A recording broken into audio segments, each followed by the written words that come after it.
You're tuning into the Deep Dive, and today we're getting into something pretty complex. The negotiation strategies President Trump uses with major world leaders, thinking specifically about Putin and Xi Jinping. Exactly.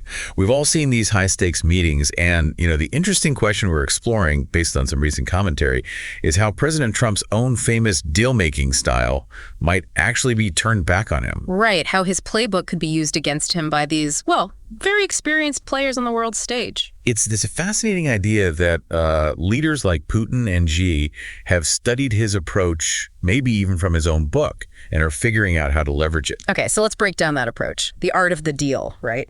It famously outlines starting with, really strong, sometimes pretty extreme positions.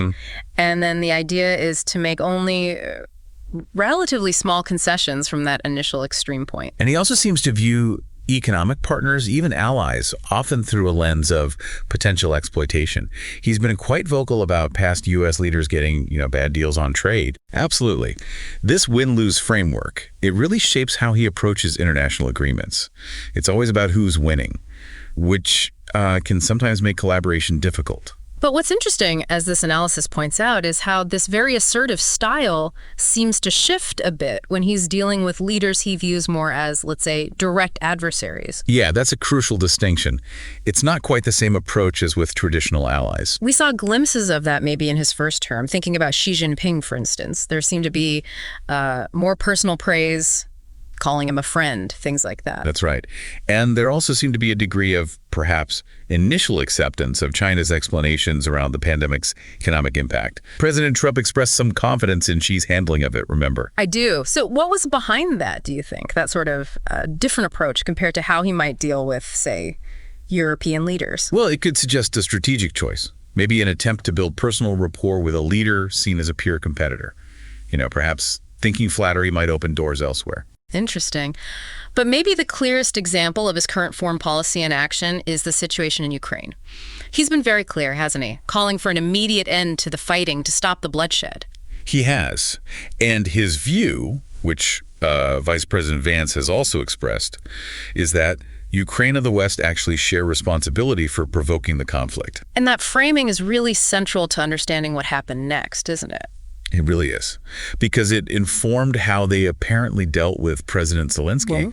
The commentary suggests a very tough approach. Basically, here's a resource deal, take it now, without the usual security assurances you might expect. Kind of a take it or leave it offer under immense pressure. And the consequence reportedly was a reduction in U.S. weapons deliveries, less intelligence sharing.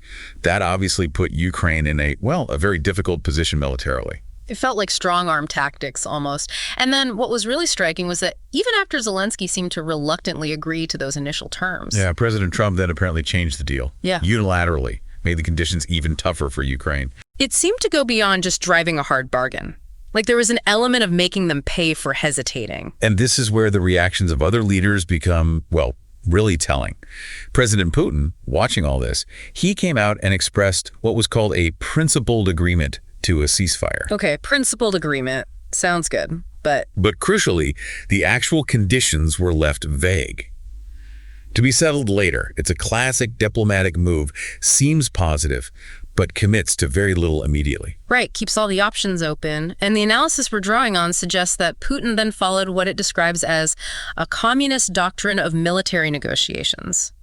What does that mean in practice? Well, as it's often interpreted, it means kind of talking peace while still pushing militarily. Yeah. You keep advancing, seizing territory bit by bit, and then you add new demands at the negotiating table. The gains on the ground become bargaining chips. So create facts on the ground that strengthen your diplomatic position later. Exactly. And then there was that symbolic gesture too, Putin gifting President Trump a very flattering portrait around that time.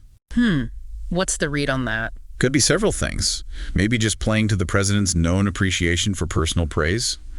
A bit of psychological maneuvering, perhaps. Okay, so that whole dynamic with Ukraine and Putin's response, it naturally makes you wonder about Xi Jinping and Taiwan. Absolutely. It seems highly likely she is watching all of this incredibly closely, analyzing Trump's moves, his reactions, how he handles pressure, how deals get changed. And drawing lessons for how Beijing might approach the Taiwan issue. And there's evidence this is already happening. We've seen, a noticeable uptick in China's military exercises around Taiwan naval patrols, air incursions. And this started even before the Ukraine situation reached its current stage. That's the point. It suggests a proactive strategy, sort of testing the waters, gauging the geopolitical climate, maybe anticipating shifts in U.S. focus or resolve. So if she is learning from the Trump-Putin interactions and potentially looking to use Trump's own tactics, what might a strategy towards Taiwan look like? What are the potential steps? Well, based on the commentary, it could be a multi-stage approach. Stage one might involve really dialing up the personal connection, lots of mutual flattery with President Trump. Okay, build that personal rapport. Right. And at the same time, ramp up disinformation about Taiwan's history, trying to reframe the narrative, maybe emphasizing the Nixon-Kissinger era diplomacy as a sort of precedent for settling the issue. Interesting. Shaping the historical context. What's next?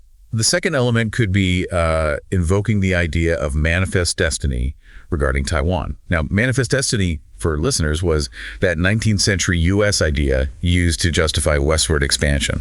Right. This belief in an almost preordained right to expand. And the connection here is that President Trump himself has occasionally used similar language when talking about, say, Greenland or other territories. So the idea is China might frame its goals for Taiwan in that kind of historical inevitability language, hoping it resonates. That's quite a parallel to draw. A bit unsettling. Okay, what would stage 3 look like? Stage 3 involves picking a moment for decisive action, maybe when the U.S. is distracted, or perhaps hastened by economic fallout from Trump's own tariffs, creating instability. A window of opportunity and the action itself. The analysis suggests something short of full invasion initially, perhaps seizing an outlying island like Kinmen, which is very close to the mainland, or maybe imposing an economic blockade on Taiwan proper. Test the U.S. response, Ratchet up the pressure incrementally. And stage 4. Stage 4 gets much more serious. The commentary raises the possibility of Chinese military figures then signaling a readiness for nuclear conflict with the U.S. Wow, that's extreme. A high-stakes bluff or perhaps not a bluff? It would be incredibly dangerous, clearly intended as a stark warning against U.S. intervention. A way to dramatically raise the perceived cost for Washington. A terrifying prospect. And the final step in this theorized sequence. The final step, according to this analysis, is Xi then reaching out to his good American friend, President Trump, proposing talks to avert this catastrophe he's just threatened. Offering an off-ramp, but on his terms. Exactly. Framing it as de-escalation. But the likely outcome discussed is Taiwan being forced into concessions, leading towards China's objectives. So the commentary suggests a really grim potential outcome here, a kind of slow, painful separation of Taiwan from the U.S. sphere, similar, it argues, to what's happening with Ukraine. A gradual erosion of Taiwan's de facto independence and its security relationship with the U.S.